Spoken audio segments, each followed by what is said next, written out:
Ma- Marie Rabatel, vous êtes membre de la Civise, vous êtes la présidente de l'Association des femmes autistes et de plusieurs autres associations qui traitent de la question du handicap.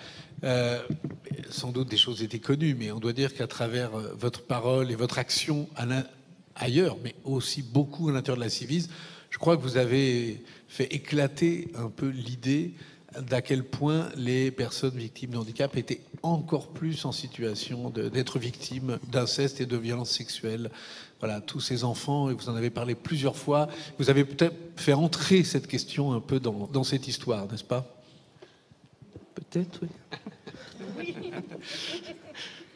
Alors, dites-nous un petit peu au point où on en est, parce qu'on parle des recommandations. On peut revenir un peu sur l'état des lieux, bien sûr, mais comment on peut dépasser maintenant ce constat que les personnes victimes qui portent des handicaps qui sont victimes sont doublement victimes en quelque sorte, ou encore plus victimes, ou plus souvent victimes. Comment on peut dépasser cette situation et comment on pourrait mener des politiques publiques qui permettent d'en sortir?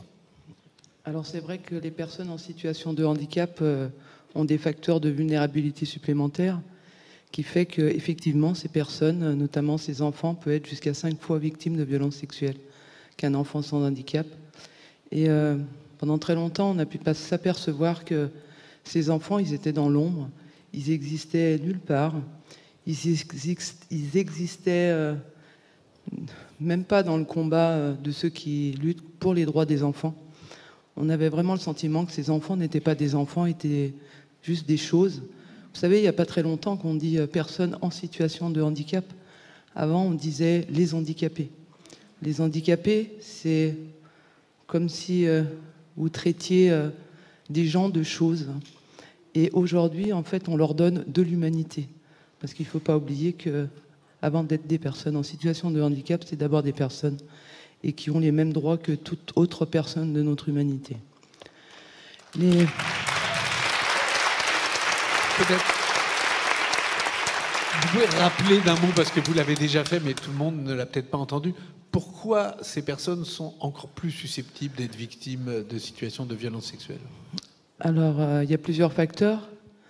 Donc, le premier facteur, c'est le fait que ces enfants soient, comment dire, finalement conditionnés pour être soumis à la voix de l'adulte, puisque ces enfants sont nés avec des difficultés pour faire les tâches du quotidien.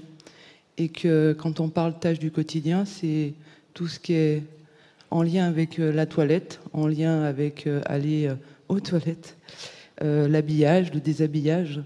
Et ces enfants-là, quand ils essayent de faire par eux-mêmes, vu qu'ils mettent un peu plus de temps que les autres, et que dans notre société, on est toujours courir après le temps, eh bien ces enfants-là ont fait à leur place.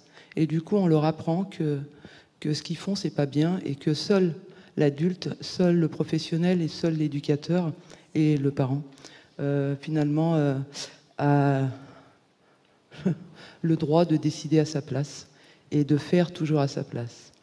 Et il y a un autre facteur aussi, c'est que on parle des enfants qui habitent à leur domicile, mais il y a aussi des enfants qui sont 5 jours sur 7 dans des instituts médico-éducatifs. Et ces enfants-là dorment sur le lieu. Donc c'est à partir de 6 ans, vous pouvez aller dans un IME. Et ces enfants vont se retrouver confrontés à une succession d'éducateurs. C'est-à-dire que le lundi soir, ça sera un éducateur qui va l'accompagner dans sa toilette. Le mardi matin, ça sera un autre éducateur. Le mercredi soir, ça sera encore un autre éducateur.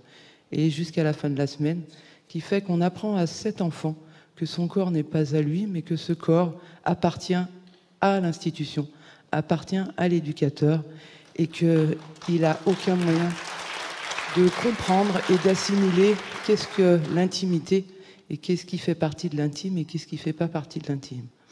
Et puis il y a aussi d'autres facteurs, le fait que ces enfants ne parlent pas toujours. On appelle ça des enfants non oralisants, qui font qu'eux, on a beaucoup de difficultés à récupérer leurs paroles. Et puis il y a un autre facteur qui me semble concerner tout le monde, puisqu'on est tous aussi acteurs et finalement responsables d'un des facteurs de la vulnérabilité, c'est l'invisibilité, puisque ces enfants en fait, souvent, vous les oubliez. Vous ne pensez pas à eux. Et ce qui fait que plus on les rend invisibles, plus ils sont vulnérables. Et plus ils sont vulnérables, plus ils sont attaquables. Et plus ils sont attaquables, et bien plus ça en fait des proies idéales pour les agresseurs qui, en plus, on ne l'a pas précisé, mais il y a aussi toute l'histoire de la colonisation des victimes qui vont devenir à leur tour agresseurs. Et quand vous êtes dans une institution, dans un huis clos, que vous vous retrouvez victime de viol, eh bien, vous avez des facteurs qui vont augmenter le fait que vous soyez un agresseur, puisque les seuls contacts que vous aurez eus, c'est ce genre de relation. Et vous pensez que c'est comme ça qu'on rentre en relation avec quelqu'un d'autre, par l'agressivité, la violence, et pour assouvir ses pulsions sexuelles, eh ben, de violer l'autre personne. Voilà. Merci Marie Rabatel. Peut-être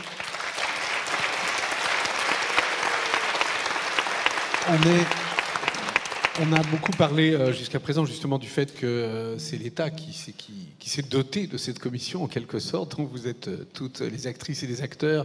Mais sur ce terrain particulier, qu'est-ce qu'on peut attendre dans les préconisations pour faire bouger cette situation ? Alors, pour faire bouger ces situations, j'aimerais bien rappeler quand même que dans la lettre de mission, il y avait une attention très particulière faite aux enfants en situation de handicap qui avait bien été précisée par Adrien Taquet. Et on ne cache pas tous ici qu'au début, c'était très compliqué de prendre en compte la spécificité des enfants en situation de handicap. Et puis, au fil du temps, tout le monde s'est aperçu que quand on sait faire pour ces enfants-là, en fait, on sait faire pour tous les autres enfants. Et donc, en ce qui concerne les préconisations, effectivement, on pourrait dire qu'il y a très peu de préconisations où figure le mot handicap. Mais en réfléchissant d'une manière plus large, toutes les recommandations en fait concernent les enfants en situation de handicap. Et elles ont été finalement écrites au départ pour ces enfants, pour répondre à tous les autres enfants. Voilà. Très bien, merci beaucoup.